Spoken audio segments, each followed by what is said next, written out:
సాహితీ మిత్రులందరికీ స్వాగతం సుస్వాగతం. చాలా రోజుల తర్వాత మళ్ళీ మీ ముందుకు ఒక అద్భుతమైన అశ్లీల సమస్యను తీసుకుని వచ్చాను. నిజంగా ఇది చాలా అశ్లీలమైన సమస్యే. గతంలో ఇదే వేదికలో ఇదే అశ్లీల సమస్యను దాని పూరణను తెలిపి ఒక వీడియో చేయడం జరిగింది. అసలు ఆ సమస్య ఏమిటి, ఎలా పూరించారు, ఎవరు పూరించారు, ఇలాంటి అశ్లీల సమస్యలను ఎందుకు ఇస్తారు అనే విషయాలను తెలుపుతూ ఆ వీడియోలో చెప్పడం జరిగింది. ఆ సమస్యను అనేక మంది సాహితీ ప్రియులు ఆదరించారు.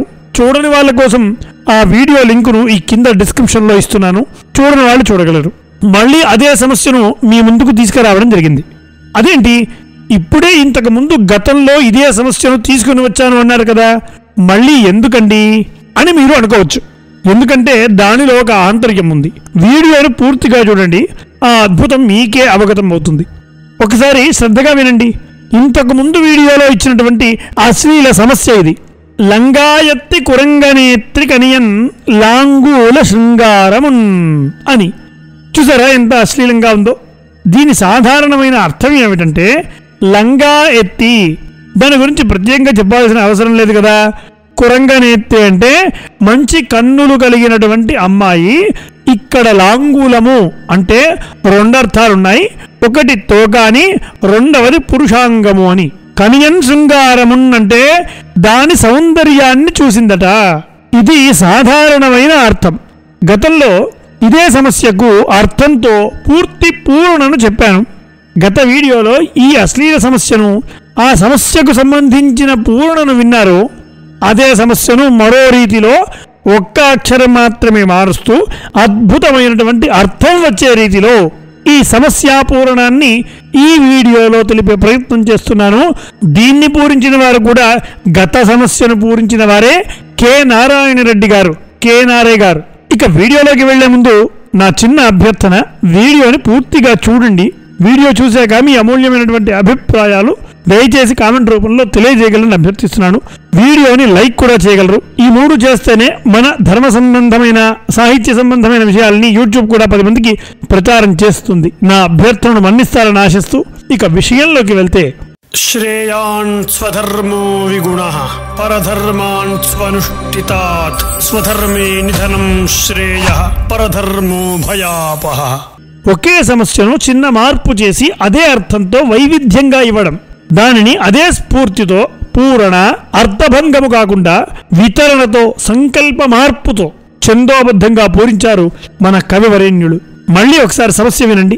లంగా ఎత్తి కురంగనేత్రి కనియన్ లాంగూల శృంగారమున్. గతంలో చెప్పింది ఇది. లంగా ప్లస్ ఎత్తి అని విడదీసిన ఈ పదాన్ని విన్నారు కదా.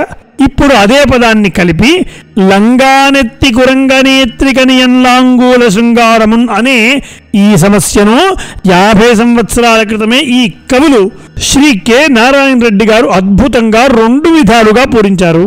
చూడండి, ఏ భాషకు లేనటువంటి అద్భుతమైన భాషా సౌందర్యం కేవలం మన తెలుగుకు మాత్రమే సొంతం. ఎందుకంటే ఒక పదాన్ని విడదీసి ఒక రకమైన అర్థంతో, ఆ పదాన్ని కలిపి మరో రకమైన అర్థంతో చెప్పగలిగే గొప్పతనం కేవలం మన మాతృభాషకు మాత్రమే సొంతం. మీరేమంటారు? తెలుగు భాష మరియు సాహితీ ప్రియులందరూ గర్వించదగ్గ అద్భుతమైనటువంటి అర్థం వచ్చేట్టుగా ఈ పద్యం పూరణ ఉండబోతుంది. మరియు ఈ సమస్యను రామాయణార్థం వచ్చేట్టుగా పూరించారు. చూడండి ఎంత అద్భుతంగా ఉందో. ఒకసారి ఆ పూరణను కూడా వినేయండి. ఇది శార్దూలంలో రచించారు.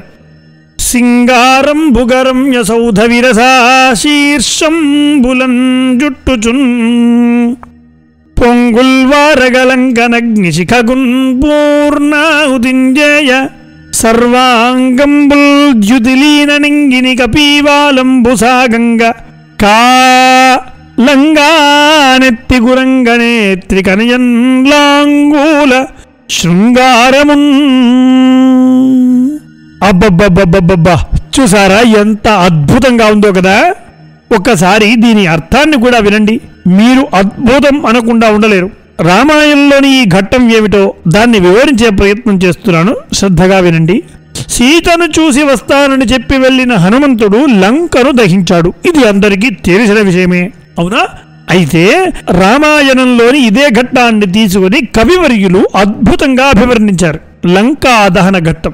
లంకలో ఎంతో సుందరంగా మనోహరంగా ఉండే అనేక పట్టణాలను, ఎత్తైన భవన సమూహాలను పై వరకు చుట్టుకుంటూ లంకా నగరాన్ని పూర్తిగా అగ్నిజ్వాలలకు ఎంతో ఉత్సాహంగా ఆహుతి చేస్తున్నాడు హనుమంతుడు.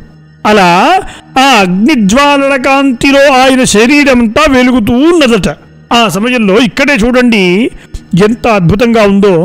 నింగిని కపీవాలంబు సాగంగా అనే పాదభాగాన్ని మనం పరిశీలిస్తే లంకను దహిస్తూ ఆకాశంలో సాగిపోతున్న హనుమంతుని అనే అర్థం వస్తుంది.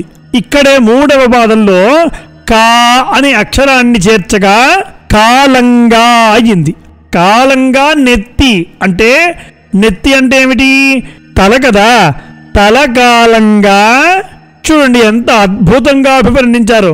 తల కాలగా కురంగనేత్రి అంటే అక్కడే ఒక అందమైన లేడి కన్నుల వంటి కన్నులు కలిగినటువంటి ఒక వనిత యొక్క శిరస్సు కాలిందట. చూడండి ఎంత అద్భుతంగా మన తెలుగులో ఆ భావాన్ని వ్యక్తీకరించవచ్చో.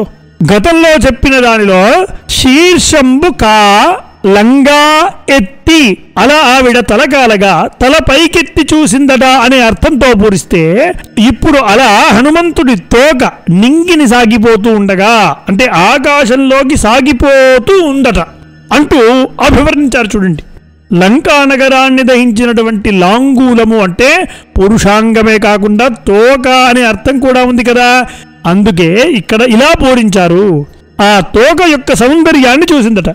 ఏమిటి అద్భుతము అని. హనుమంతుల వారి తోక కూడా ఎంతో బలిష్టంగా పుష్టిగా సౌందర్యంగా ఉంది కాబోలు ఆవిడ ఆ సౌందర్యాన్ని వీక్షించిందట. చూడండి ఎంత అద్భుతంగా ఉందో. ఇది కేవలం మన తెలుగు భాషకు మాత్రమే సొంతమైన అమృతత్వం. మీరేమంటారు? ఇంతకు ఇది ఎందుకు చేయాల్సి వచ్చిందో కూడా చెప్తాను. గతంలో ఇలాంటి అశ్లీల సమస్యనే పెట్టినప్పుడు ఒకరు ఈ విధంగా కామెంట్ రాశారు. ఇక్కడ చూస్తున్నారు కదా, ఇలాగా గతంలో మేము ఇలా విన్నాము అని. ఆ రకమైన పూరనే ఇప్పుడు మీరు విన్నది.